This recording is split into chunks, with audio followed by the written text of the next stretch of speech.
open conversations. We return to the open conversations after a long time.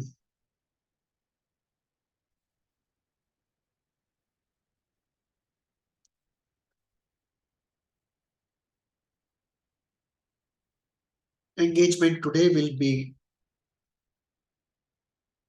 on Osho's comments on Wittgenstein.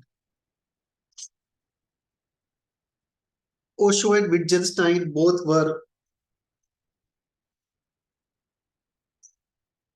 unique, controversial, and brilliant. Osho as a spiritual master and Wittgenstein as one of the leading philosophers of his time.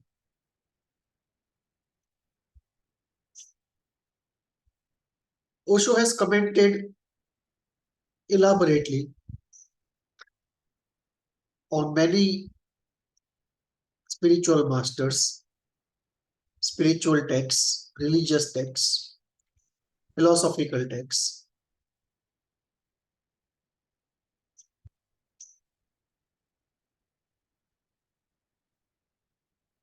Osho has, however, made very small commentaries on two important personalities, Wittgenstein and Sri Aurobindo.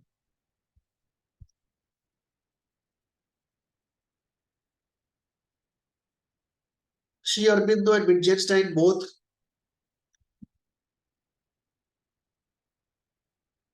were of that significance that Osho should have made an elaborate commentary upon. Osho, however, made a very small reference, very short commentary.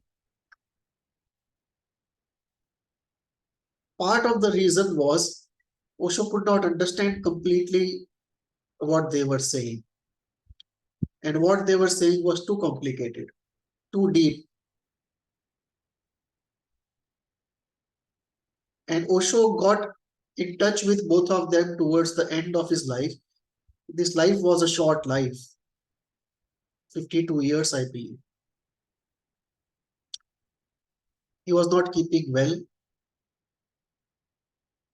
He was not going in depths and elaborate readings, which he used to do in his younger days.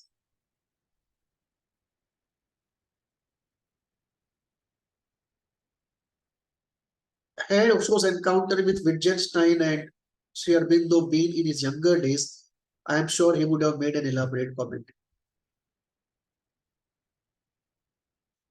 Then he would have had time to really go deep and understand them.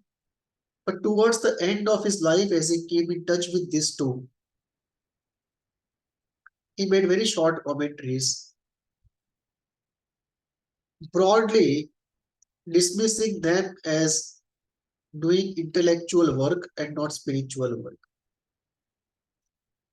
Wittgenstein was completely dismissed and Sri Aurobindo partially.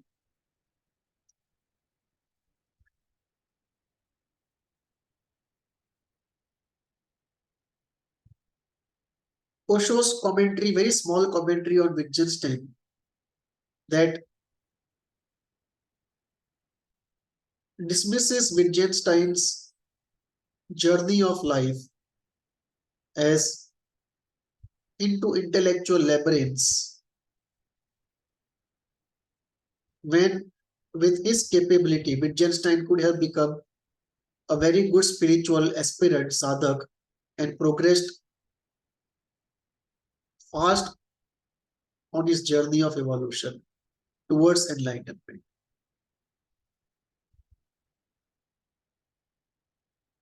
Osho does not go deep into the merits and demerits of what Wittgenstein says, or how what Wittgenstein says compares, contrasts with what others have said, and how the two together can be used to create a more elaborate structure of knowledge with which we can move forward in that particular sector.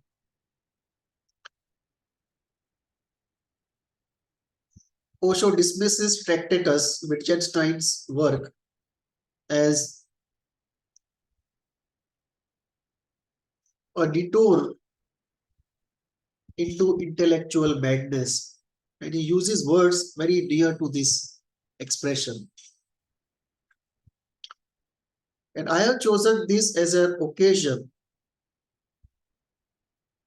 not really to evaluate Osho or Wittgenstein, but to elaborate on a theme of spiritual masters, intellectuals, and experts, and implications which flow out of this consideration.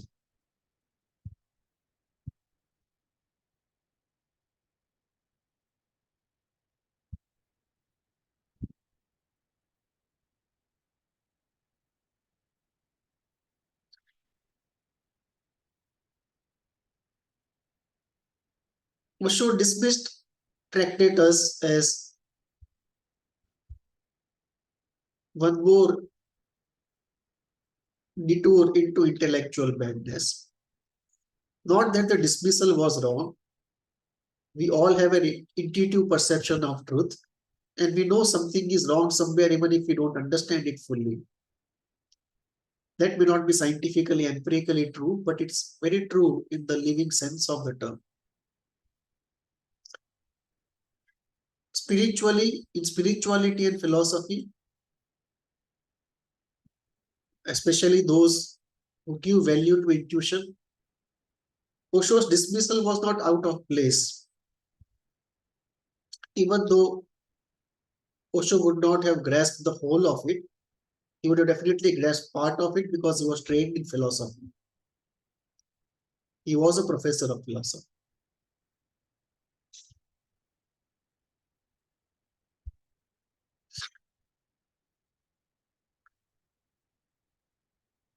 I am one with Osho when he dismisses assertions of Tractatus, but I use this not as evaluation of Tractatus or evaluation of Osho, but his orientation to something intellectual. In Osho's view, Wittgenstein missed the spiritual opportunity of enlightenment and to move on that path. And this is a very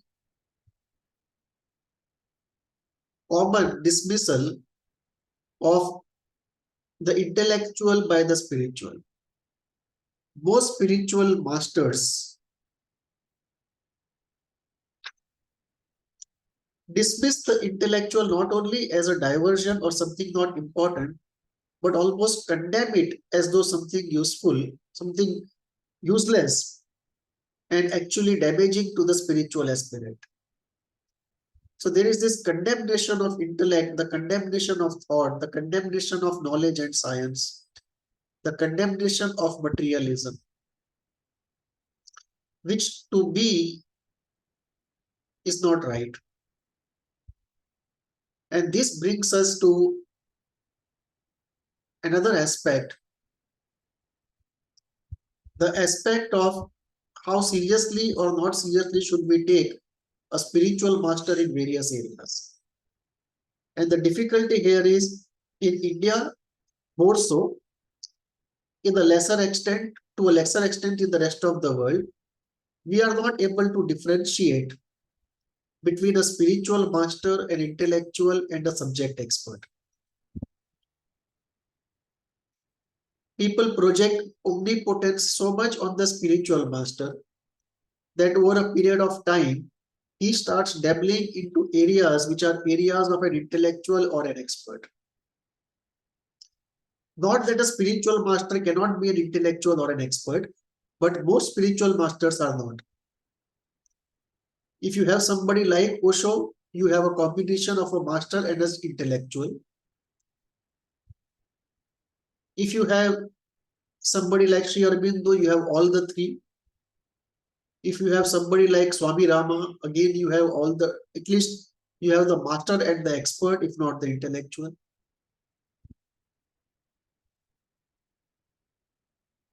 The three are different, and you can have all the three in one person, or you may just have one in one person, or you may have two in one person. Difficulty arises when people project omnipotence on the spiritual master, and over a period of time, he accepts it unconsciously. I have seen some spiritual masters give interpretations of dreams. Dream analysis and dream interpretation is a area of expertise by itself. When spiritual masters dabble into it, often they become a laughing stock in the professional community. Same is true about mental sickness. When spiritual masters start dabbling into depression or anxiety, they become a laughing stock in the professional community. It's very necessary that spiritual masters themselves recognize the difference, draw the boundary, and announce disclaimers where they don't have expertise. Somebody like Ramana Maharshi or Swami Ramakrishna, they were just spiritual masters, neither intellectuals nor experts, but they were very clear what they were and what they were not. And the boundaries were very clear, and they were very honest in their disclaimers and very honest in observing the limits of their expertise. Unfortunately, today, spiritual masters cross over and assume roles they are not trained for, they don't have expertise in. So this is very important point. Second important point is a spiritual master looking down upon an intellectual or looking down upon an expert. And this is also endemic in the spiritual world. I once met somebody from the Gurdjieff school, and he was condemning everyone who has not awakened and who is not experiencing his presence in the moment. And I told him that if Gurdjieff was to meet with an accident, and if he was to be operated upon in emergency, it would be a person who is asleep who would be saving somebody who is awakened. And without that person who is asleep, the awakened person won't awake ever again. So this wholesale condemnation of the expert or the intellectual, and this then transgresses into condemnation of everything in the outer world, condemnation of human history, looking at human history with pessimism, and de facto establishing a hierarchy of the spiritual over the intellectual and the intellectual over the expert. And this hierarchy then extends even in the spiritual schools. Spiritual schools can broadly be classified in two categories: schools of liberation and schools of transformation. Schools of liberation are schools which believe that nothing great can be done with human life or with this world. The only way out is nirvana, liberation from this outer world, and after death the soul just gets freed from rebirth into this world. But nothing can be done about this world. That is beyond repair.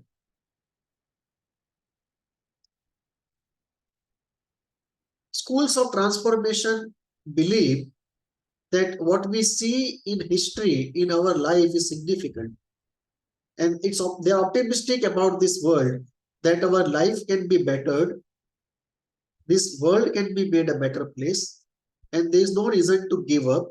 And events happening in the world, the history of this world is significant, and one must participate in the history.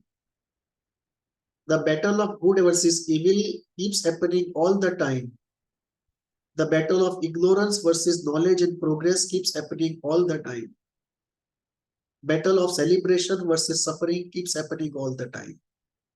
And in this battle, one must participate on the side of the right and the good. These schools of transformation, they involve the Vedic school, they involve the Jewish schools, they involve the Sikh schools. So these are Sri Aurobindo school. These are schools of transformation. They see significance in the temporal in human history, whereas the schools of liberation don't see anything significant in the temporal human history.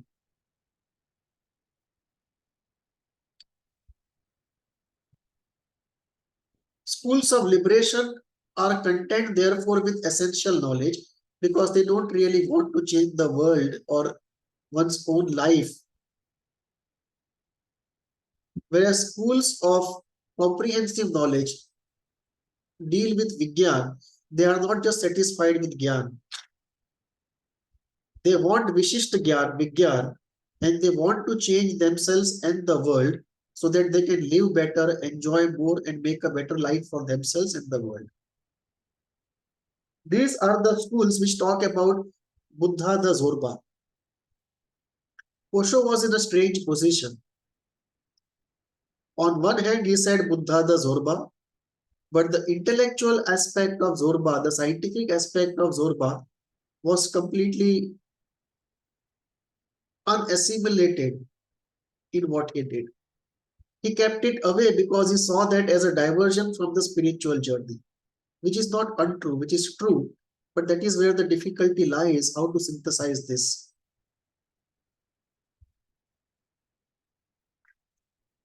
One way, and this is Osho's statement, the Gyan and Vigyan are Sri Aurobindo's concepts, essential knowledge and comprehensive knowledge.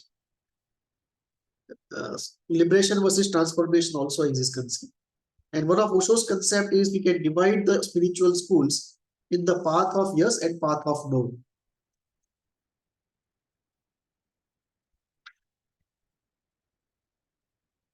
The path of yes are the path of schools of transformation, and path of no are the spiritual schools of liberation. On the path of no, it becomes natural to condemn the intellectual and the expert. On the path of yes, it should not happen, but ironically it does. Even on the path of yes, where you are trying to change the world, you need the intellectual and the expert as much as you need the spiritual master. And yet on the path of yes, where there should be no condemnation of the intellectual and the expert, no condemnation of thought, no condemnation of knowledge, no condemnation of action. Despite that, occasionally, in some schools on the path of yes, also we see this condemnation.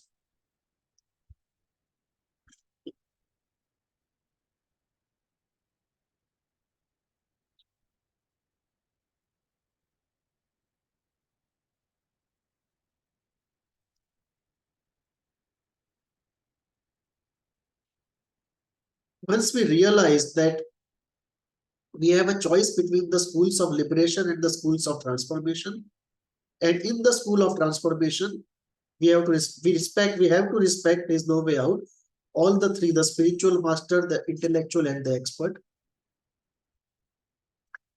And then what happens to the intellectual and the expert who are not on a spiritual journey? Should everyone be made to leave everything and come on the spiritual journey? Or are there different types, different incarnations for each to take it up? There seems to be a natural balance put in by nature. Entire society at no point in time has to go spiritual. Spiritual in the sense of being a sadhak. not in the sense of spiritual values in life.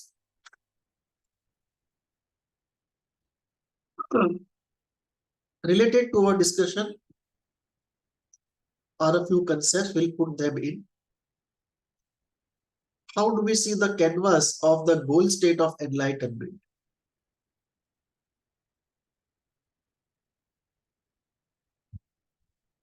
When Osho criticizes Wittgenstein, one of the outcomes of the criticism is it is indirectly a criticism of engagement in the intellectual part of the world, where there is an exclusive thinking that the right path is to be on the spiritual journey. Anybody who is not really on the right path, which is not true. Everyone has his own path, one path in the world. And it is not hierarchical. It is not that in one incarnation you become ordinary person, then an intellectual, then an expert, then an intellectual, and then you become a spiritual aspirant. It is not that kind of hierarchy.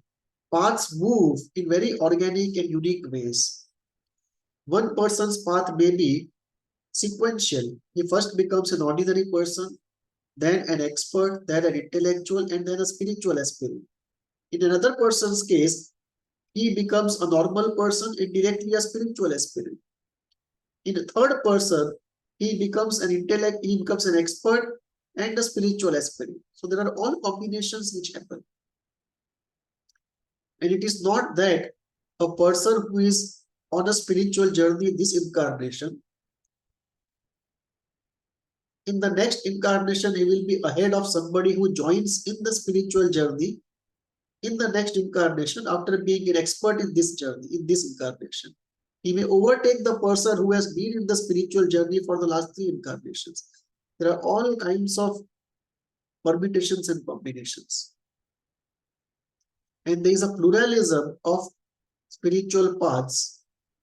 There is no point of having a false hierarchy. And if we look at enlightenment, that itself has been variously understood. There are many states which have been termed under one category word enlightenment. Those who are interested can look at one episode in which I discussed on enlightenment. It's termed effective enlightenment. So there's pluralism on what is the state of enlightenment. There's pluralism on path towards enlightenment. There's pluralism on ways of living and one's journey. And there is a pluralism on what one does after being enlightened. And this brings us to the first point, very important point, of the continuum of possibilities of how one will live post-enlightenment. And we know from account of various enlightened people that there is a continuum. On one hand are what we call one extreme of the continuum, what is termed in Indian spirituality as the avadhut, a person who gives up everything, doesn't even care to eat and maintain his body after enlightenment. He is just waiting for death. Unless people come and feed him or somehow he's taken care of, he doesn't do anything and gives up everything, house, clothes, everything. The avadhut state. Completely disinterested in human world and human history. On the other extreme of the continuum is somebody like Krishna, who is interested in everything. Human beings, governance, battles, economics, and the whole continuum is all the possibilities in between are on the continuum. There are two ends. The end of Krishna, which is the extreme of the school of transformation, and the end of Avadhut, which is the extreme of the school of liberation, and all the hybrid possibilities in between. We can also see Guru Gobind Singh towards Krishna, very near to Krishna. He talked about the enlightened soldier, the enlightened saint soldier.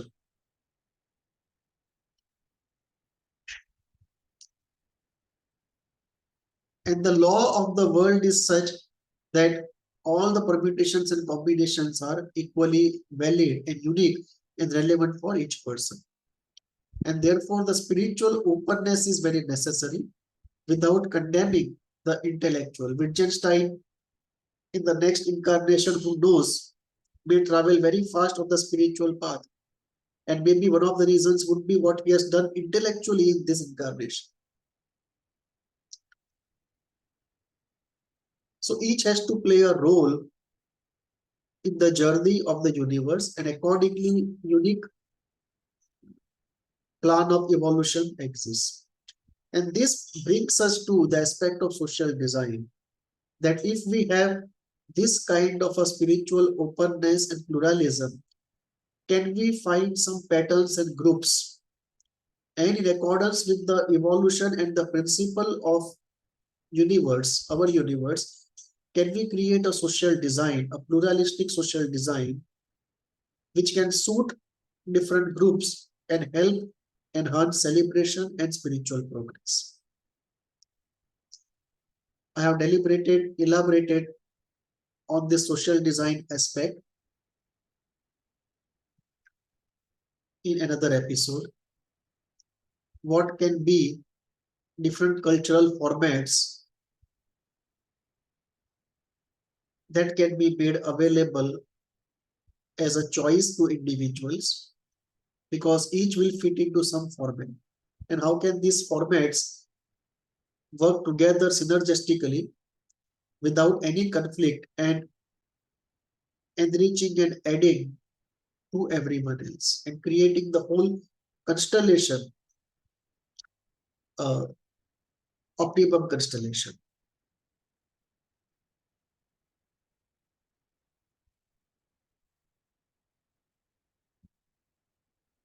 Osho's comment therefore can be seen as a very classical attack of the spiritual on the intellectual.